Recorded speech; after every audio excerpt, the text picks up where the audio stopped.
Rospol Dentures claims to be a custom-fit dental solution that can restore your smile with a natural, lifelike look, all without visiting a dentist. They promise comfortable all-day wear, secure placement, and even give you a complete top and bottom set at just a fraction of what costly dental procedures usually charge. Sounds good, right? But the real question is Rospol Dentures actually legit?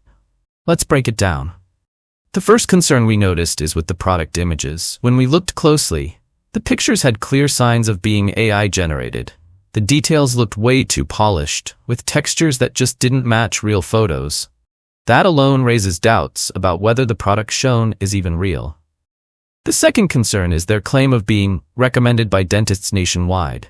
They even list the names of some dentists, but when we dug deeper, we couldn't find any background info, profiles, or proof to support those names. This makes the endorsement feel pretty questionable, maybe even misleading.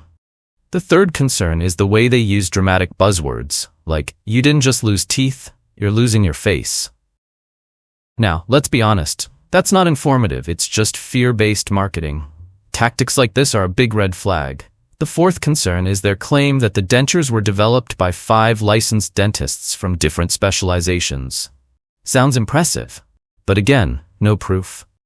We couldn't find any evidence or verification about these supposed experts. And the fifth concern? Reviews. We checked external platforms like Trustpilot, and guess what? No reviews at all. For a product that makes such bold promises, this complete lack of feedback makes it really hard to trust.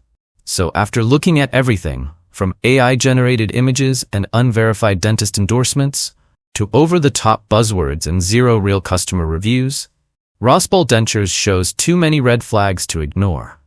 In simple words, their credibility is highly questionable, and buying from them seems pretty risky.